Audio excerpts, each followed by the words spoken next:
Great. Good evening again, everyone. My name is Bob Ferreira. I am currently the Assistant Vice President for Alumni Relations at PC, and I am a proud member of the class of 1983.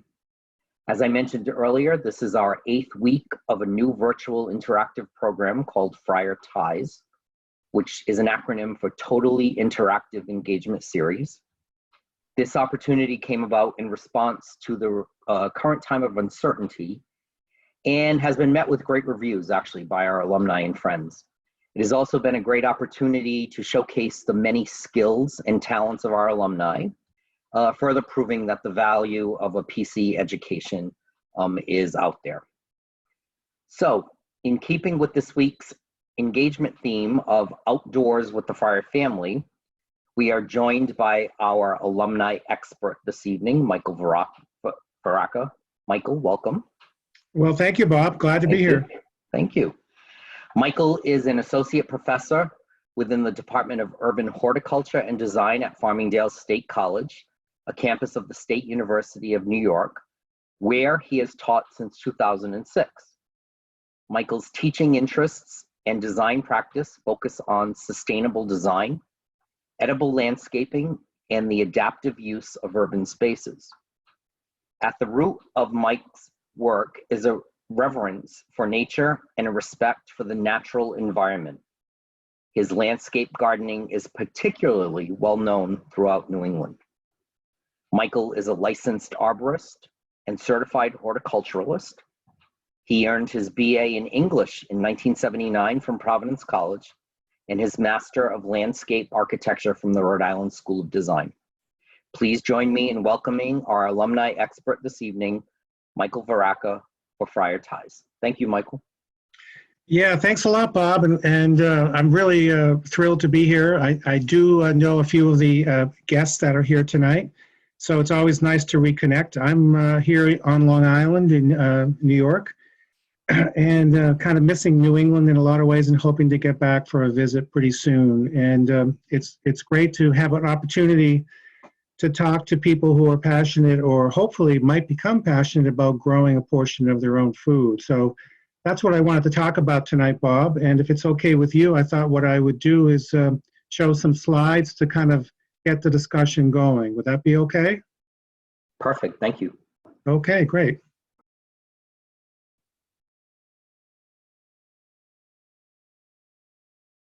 Can everybody see this? Oh, hold on. Yep. There you go.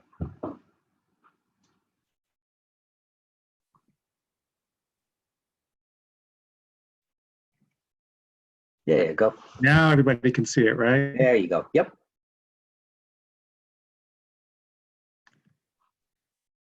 So I really appreciate the opportunity to talk to people, particularly in this particular time of our lives, right? I know myself, and I know a lot of my friends are a little bit petrified to go to the supermarket right now during this pandemic. So I think this talk is kind of really timely because, you know, people often will say to me, as I've expressed an interest in growing a portion of my own food over the years, well, why would you bother to do that? And I think that answer now is become clearer. If you look at this little chart on the left, it shows various ways that we get our food. And most of us know that the food comes from faraway sources here in the Northeast, and I'm not sure where everybody's from who's viewing this, but I think most of us are in the northeastern part of the United States right now. And depending upon which state you live in, the best case scenario is that we grow about 5% of the food locally that we eat. So if you look at the chart on the left, you can see some of the various ways that people acquire food, whether it's from a supermarket, which would have multiple steps, literally from farm to table.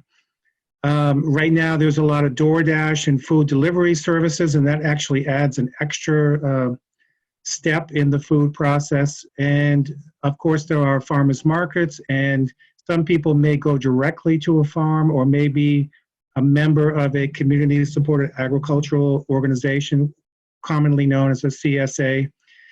And then some people love to grow a portion of their own food, and I put myself into that category.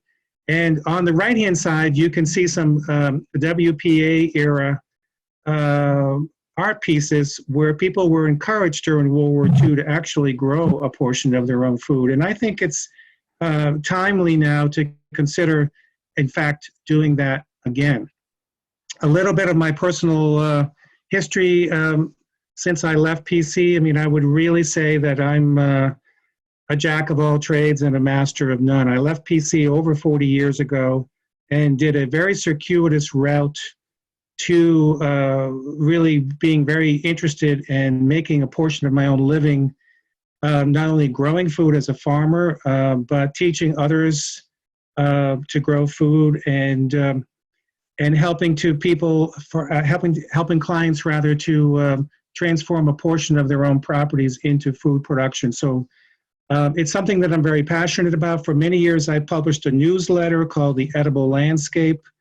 And it's always been my goal to sort of encourage people to merge together their ornamental with their edible inklings and make a landscape, as you can see in this little drawing here. This is actually a design for a property at my house, which is very close as PC can be, really, on the north side of Providence College, where I transformed what would have been a lawn into an edible landscape.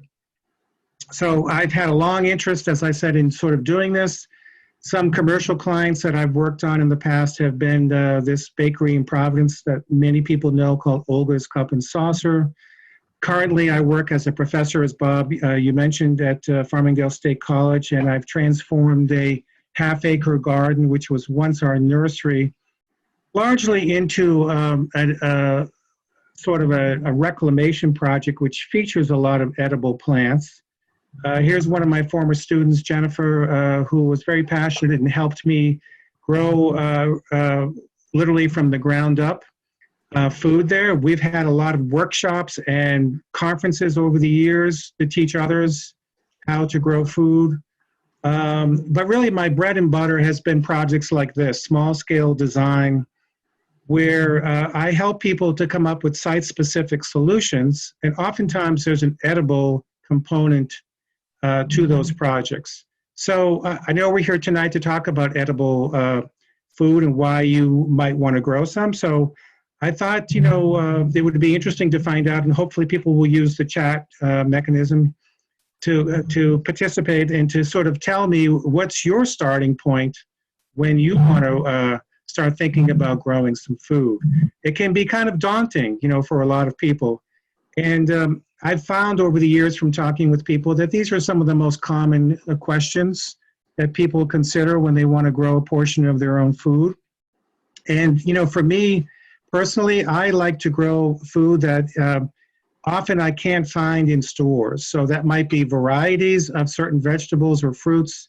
It might be that I'm very interested in growing something that's fresh and that I can eat when it's fresh, something that's in season. And I'm always very interested in, the health of the produce that I eat. So when you grow your own food, you can control the quality of the inputs that go into that.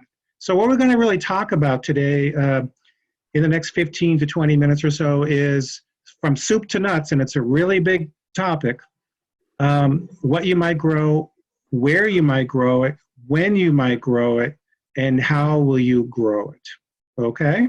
So as a designer, the first thing that I wanted to kind of talk about was really from the ground up. Where should you consider planting edibles on your property? So this little chart will give you sort of what I'm going to talk about in the next few minutes. And the most important thing I would say on here is really having sunlight and really having quality soil and having access to water. But all of these topics we're going to talk about.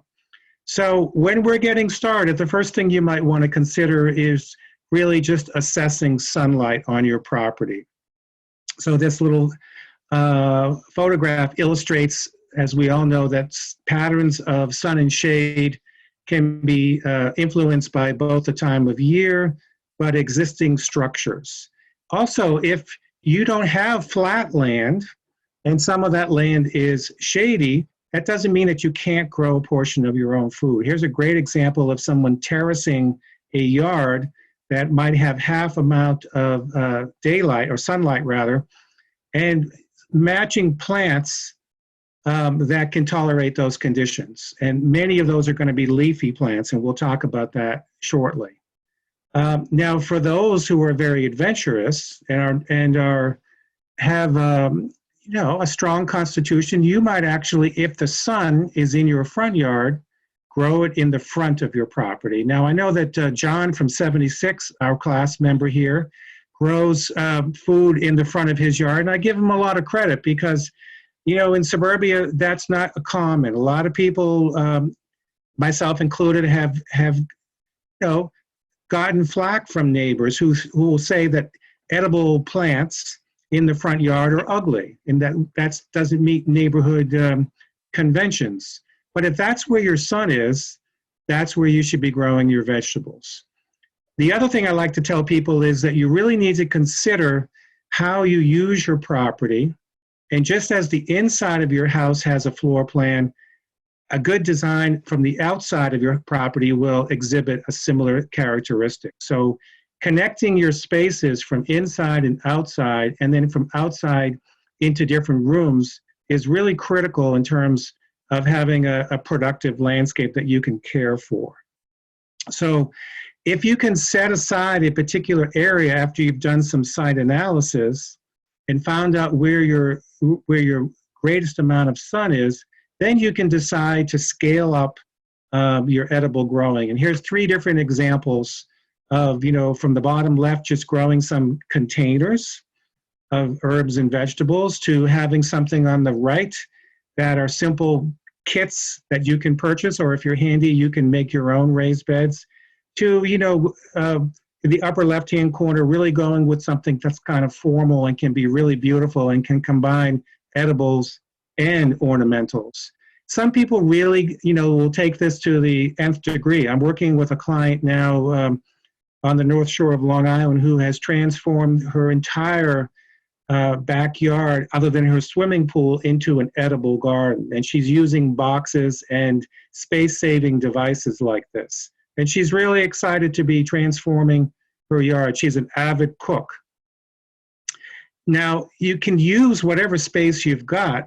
We're going to talk in a moment about some of the considerations.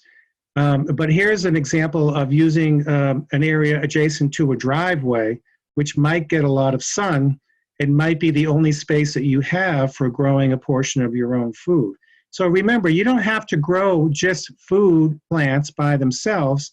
You can mix them together with ornamental plants as well. And I think this is a nice use of space. Now, once we've kind of looked at our own particular yards or properties and figured out where sun and shade are, the next thing we might want to think about is the influence of climate. Now, again, I'm not sure where everybody who's viewing this is living, but in the Northeast, we have a completely different geographic area than, say, Texas or Florida or California. And the USDA, the U.S. Department of Agriculture, has created a series of maps that they call plant hardiness zone maps. And so you can see where we are up in the northeast corner here where my cursor is. I'm here on Long Island. Some of you are in Rhode Island here. And if you look at the color code here, those of you who are in Connecticut or Massachusetts or Rhode Island are in zone 6 here on Long Island. We're on zone 7. What that zone hardiness map tells you is the maximum cold temperature typically that we get each winter. So this is really important when you want to plant any sort of plant, but particularly something that's going to be sensitive to frost. So remember what's called the plant hardiness zone that you're in.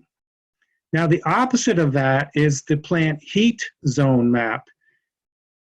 This is relatively new, and again, you can find where you are in the United States. And what this is measuring is the amount of days per year that are above 86 degrees. And as we go through climate change, what we're having is more extreme weather. look at the winter that we just had this past year. Now, most of us were not growing food in that time of year. We grow our food in the warmer months. So what we're trying to measure is the stress that comes from excessive amounts of heat. And so the heat zone map is very important to consider as well. What causes extreme heat besides the weather patterns? Well, it can be poor air circulation, it can be longer days, it can be what we call the urban heat island effect. Another consideration, obviously, is deer pressure, or rabbits or raccoons. So critter protection is really, important. And particularly if you're going to have a standalone sort of food garden, it's much easier to actually be able to curtail animals by putting up fencing. And the fencing has to be strong, and it has to have a certain height for deer, over 7 feet, and it has to have a mesh that's not going to allow smaller animals in. And then lastly, we're going to have to really have a source of water. What you're going to discover if you've never grown annual vegetables before, just like annual flowers and your year-round woody plants, water is going to be really important. And getting water to the roots of the plants is what you're going to want to do when you grow edible plants. Now, literally, in horticulture and agriculture, once we've figured all that out, the next thing we really have to consider is the soil. And there's a mantra in sort of sustainable in organic agriculture, and that is to feed the soil, not the plants. So healthy soil will produce healthy plants, and if we have healthy plants and we're consuming those, we should be healthy as well. So what we try to do what I try to do when I work with clients or work on my own is to really make sure that my soil is biologically very active. And you can look at some of these charts, and I know that Bob's recording this, and hopefully you'll be able to access this again if you're real serious. But soil has both chemistry and biology in it, and of course it has a lot of microbial activity who are decomposers and digest waste and turn it into organic matter. So for the layperson, what we want to do is test our soil.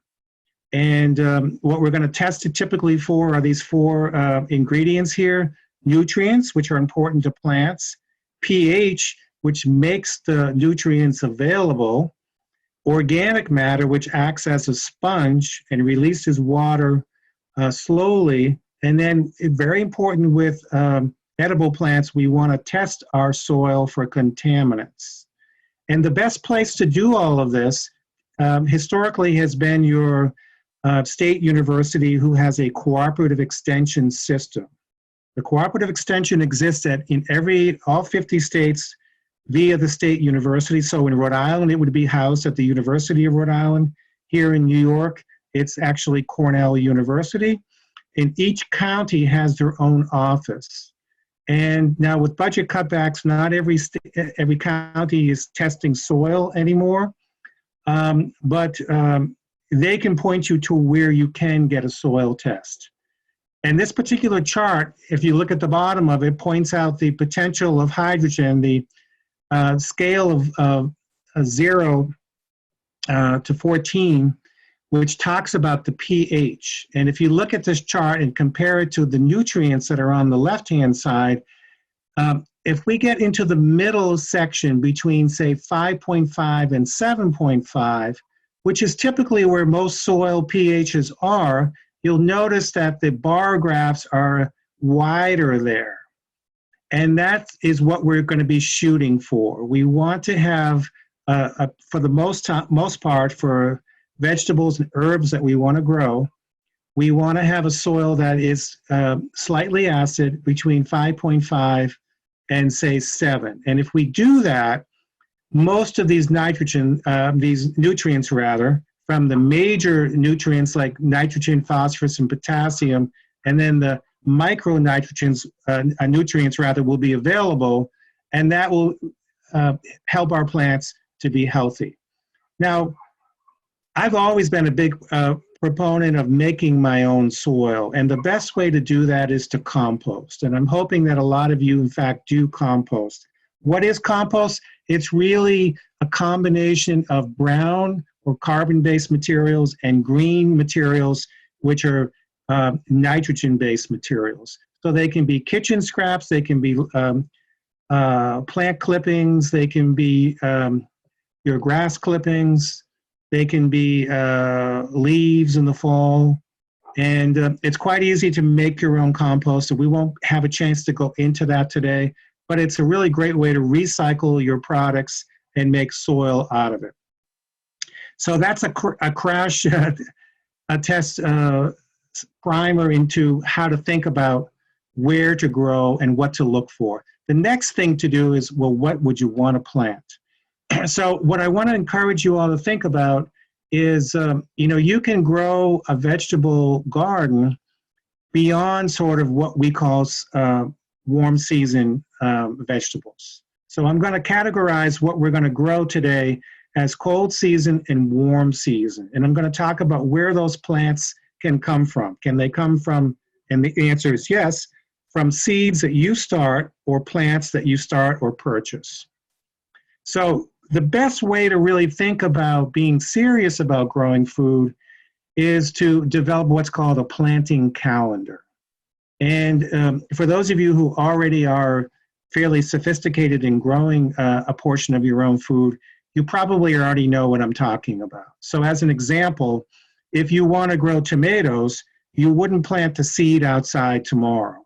You would start these tomato plants inside according to a schedule.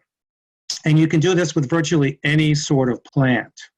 And if you are, really sort of bitten in this strategy, you'll discover that if you write down when you start seeds or when you transplant them outside, it will allow you from season to season to sort of see how you're doing with all of this. Now, luckily for most people, this information can be found on a seed package.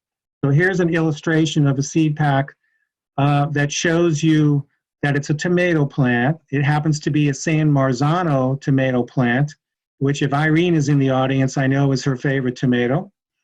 And it's a tomato that you can make sauce out of. It's what we call a paste tomato. And I won't go into all of the writings on this seed packet now, but if you see in purple, what you'll find on there are the days to maturity. It will tell you if the plant is a vine or a bush or a root crop. It will tell you how long it takes for that seed to germinate. It will tell you how long it might take for that plant, once that seed germinates, to produce a harvest for you. And it will also tell you when to plant them and how to plant them. The next thing you want to consider is, when do we have a frost-free period? This is really critical when you're growing annual plants, because annuals, unlike perennials, do not persist all year round. They do their life cycle in one season. So if we were to put out a tomato plant in the middle of February, if we had a warm day like this past February, the plant might actually survive for a short amount of time. But if we had a cold killing frost, the plant would die. So each period, each region that you live in is going to have a different period when the last frost happens in the spring and when the first frost happens in the fall. This happens to be for Long Island. And again, you can go to your cooperative extension service and they can provide you with information as to when this frost-free period is. So the next few slides I'm going to show you are about starting your own seeds. And this may not appeal to everybody. It does take time. You have to have some space.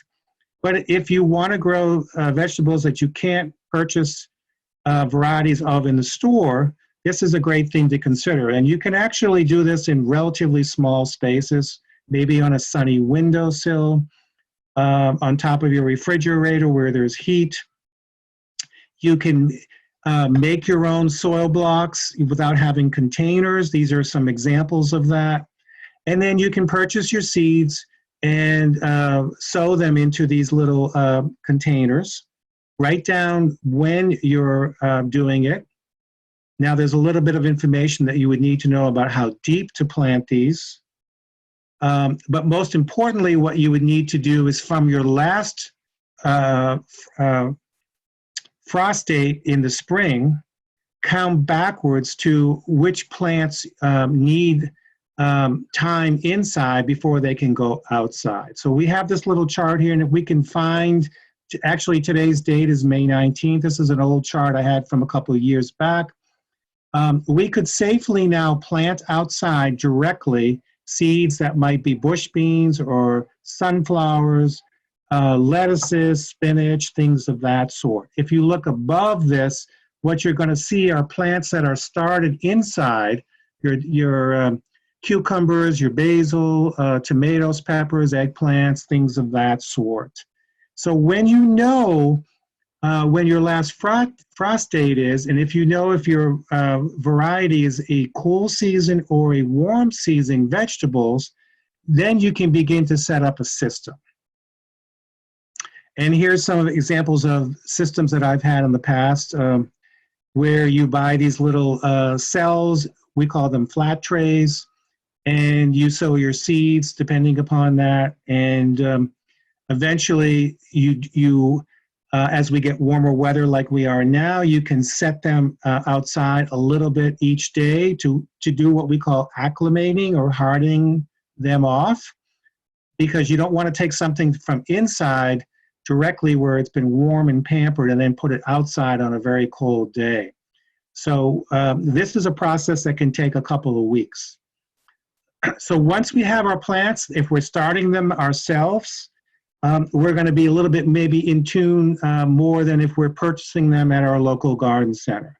Right now at your garden centers and nurseries, of course, a lot of vegetables are available to purchase. So what you want to consider is, when should you plant these? And again, I'd like to clarify, we want to think about cool season vegetables and warm season vegetables. So cool season vegetables that we could plant right now would be things like lettuces and cabbages and brassicas and root crops. It's still a little risky to put your tomatoes and peppers and eggplants and basil outside right now, or your melons. Just be aware that if you do that, your plants may get some very cold nights, and they're not going to be particularly happy. We should be past all the late frosts right now, but then again, you know, on Long Island, 9 days ago, we had snow. So that was very unusual. Now, what I'm going to walk you through right now are some different ways that you might plant and different times that you put plants together. We call that interplanting or intercropping. Now, for a lot of people who don't want to spend a lot of time growing food and don't have a lot of space, the strategy of square foot gardening is very popular. And what it literally means is what you see right here. You can devise an area of any size, and within that, these raised beds, as an example, they're cordoned off to have grids or squares that are 12 inches by 12 inches. And when you do that, you'll find a lot of information about how far apart to space certain crops. And this little chart will show you, for instance, if you wanted to plant carrot seeds or radishes or onions, you could grow 16 of those plants in 1 square foot, versus if we wanted to grow a pepper or a broccoli plant, we would only have 1 plant in that square foot. So a lot of this information is readily available. And then the next thing to consider is, if you want to maximize growing your space, what plants like to grow with each other. We call this companion planting. So while this is not peer-reviewed literature, it's a lot of anecdotal, tried and true information that farmers and gardeners have done over the decades, if not centuries, to determine what plants enjoy being in each other's company. And that's what we call companion planting. So as an example, if we wanted to grow beans very soon, beans like to grow with the onion family plants. So things like leeks and garlic and chives and onions grow very well with beans. On the other hand, if we like to grow tomatoes, what we don't want to do is grow something that's going to be another heavy feeder near it, or something else in the nightshade family like potatoes. So there's a little bit of understanding what plants do well together and what plants don't do well together. And this type of chart or Googling companion plantings will really give you some good information. The next thing that you want to really consider is not to plant the same plant in the same space every season. Now, this is tricky when you have a small garden, and it's important to rotate the plants, and that's what this chart is on the left. It shows you how you're going to have heavy feeders and light feeders, legumes and root crops move through the space. So the reason we do this is to stop diseases and to stop depletion of nutrients in soils. And Native Americans understood this much more well before Europeans came to North America. And they interplanted together what are called the three sisters. And many people still practice this companion planting today, where they'll grow something like a heavy feeder of corn, as you can see in this illustration. And then growing up the corn stalk is a legume, a pole bean, which takes nitrogen from the air and puts it into the soil. And then they'll grow squash around the base of these plants. And that does a couple of things. One is it keeps the soil cooler, and it also suppresses weeds. So it's a good space conserving strategy. Now, another thing to think about, and remember when I asked the question at the beginning, what do you want to grow and why? Some people love particular food items, and you want to have them over a long period of time. That's what we call succession planting. So certain plants that grow, that produce a crop quickly can be sown multiple times during the season. So lettuce, bush beans, cucumbers, and zooks are some examples of that. So what can I plant now? We're basically into the warm season crops now. Many people around Memorial Day will put out their warm season plants. So here's some examples of those. And the most common ones that I think of when I lived in Rhode Island with all the Italians around were these plants: tomatoes, peppers, and eggplants. We have a similar love of them on Long Island. And also people love to have herbs with those to use in cooking purposes. So we have basil, we have parsley, oregano, chives, thyme, you name it. Other warm season plants that we can grow are plants sort of in the cucurbit family, and those can be zucchinis, summer squash, melons, cucumbers, things of that sort. They'll all do very well, and many of these you could direct seed into the garden. Tomatoes, peppers, and eggplants, you'd want to have plants for those. You can direct seed beans right now, pole beans, bush beans, and you can see that there's many safe space-saving strategies involve trellises and teepees. You can plant onions right now. You could purchase onion sets where the bulb is already there with some greenery and just insert that in the ground. Or with some onions like scallions, you can plant by seed. Root crops, if you like root crops, carrots, beets, rutabagas, parsnips, they can still be sown directly outside. And, I didn't feature this with all the plants because of time. You'll want to do a little bit of research as to what type of soil they like, what pH they want, and how much sunlight they need. And the next thing that you're going to want to do, whether it's sowing by seed or with plants, is understanding how far apart plants need to be. So when we direct seed into the garden, and here we have beets, a lot of times we have to do what we call thin out the seedlings. So with beets, we'd like to have them about maybe every 3 inches apart. Remember, there'll be a cool season again. And cool season crops can go in the fall and the spring. And if you want to grow peas and spinach and lettuce and kale, that's something that you would start, buy seed, or purchase plants and install in your garden, say mid-August into September. And what you're going to be looking for are vegetables that are tolerant of cold. Now, with all the farm to table movement that's been going on, chefs are very aware now that certain plants make a wonderful seasonal menu. And maybe a lot of you already do this yourself. You like to have kale and collards, Brussels sprouts, cauliflower. Most of those plants can tolerate a fair amount of cold. But how cold is cold? Once again, we'd want to know when the first frost is going to be coming. And we would like to avoid having tender young growth go through that cold spell. So if you get your plants large enough and acclimated and tough enough, they can tolerate some cold weather. Watering, of course, is something we haven't even talked about. Many people water at the wrong time of the day.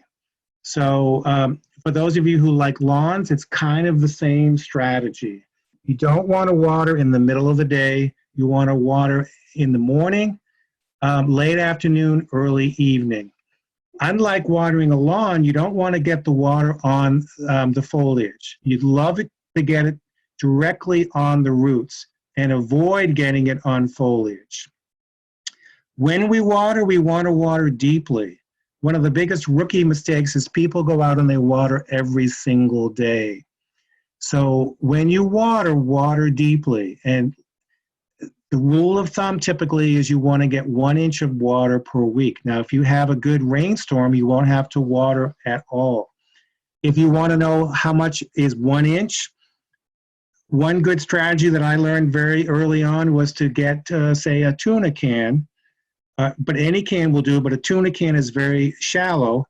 Place it, in your garden area, and as you water, or after you water, measure how much water with a ruler is actually in that can. Other things to consider is to use mulch. Now, what is mulch? Mulch can be, as you can see in this illustration here, anything that you have readily available.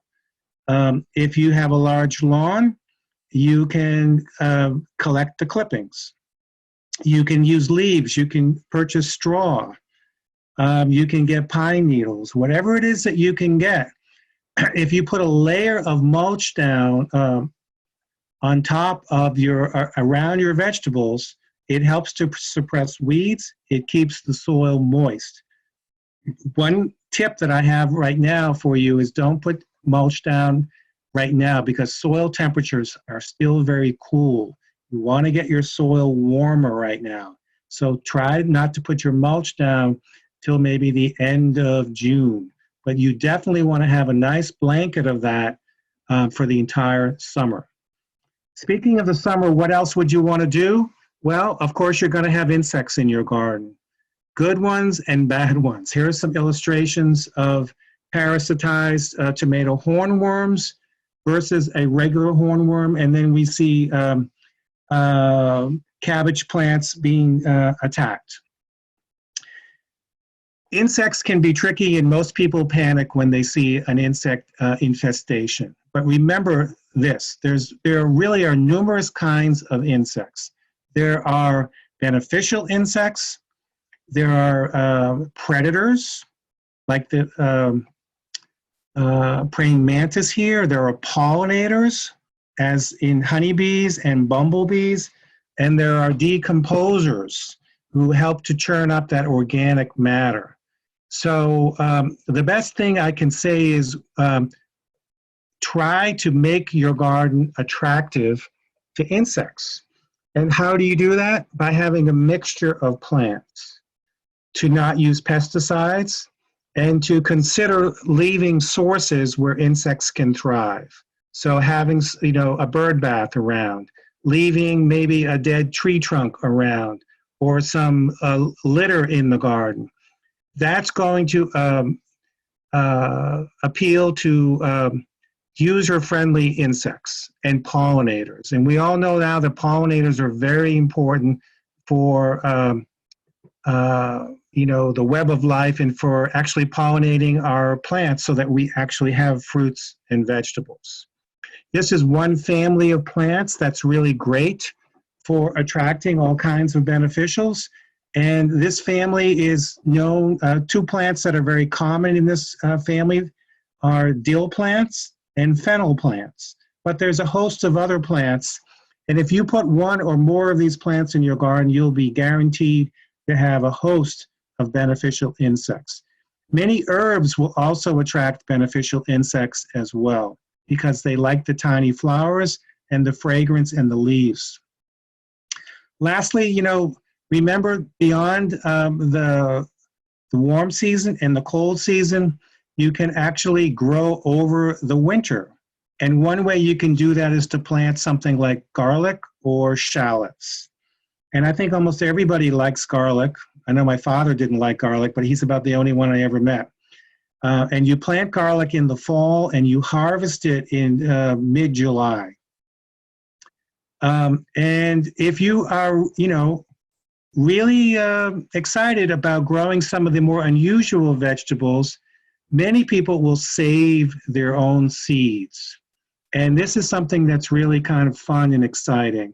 Not only do you save money by being able to collect your own seeds, but you can once again grow vegetable varieties that you can purchase from a seed house or in stores.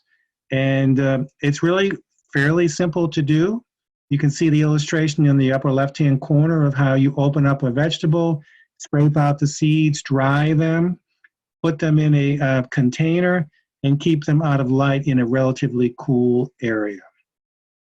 Here are some resources for all of you.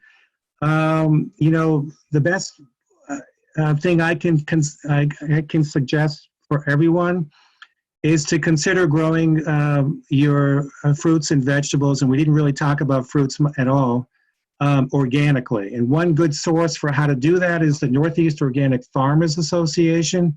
They are a 7-state chapter. So most likely if you live in the Northeast, you can find a chapter in your own state. And they have lots of good information. They also run farmers markets. Here's some cooperative extension information. My favorite seed company is out of Maine called Johnny's, and they have a lot of wonderful open pollinated seeds, lots of good supplies. Here's a couple of good tool companies. And then lastly, if you really want to learn about growing with biology in mind, you must know about Doug Tallamy. He's written a wonderful book called Bringing Nature Home, and he encourages people to consider that if you want to have a healthy ecosystem, that you need a collection of both harmful and beneficial insects. And I want to thank, once again, Bob Ferrara and Providence College for giving me the opportunity to talk to all of you.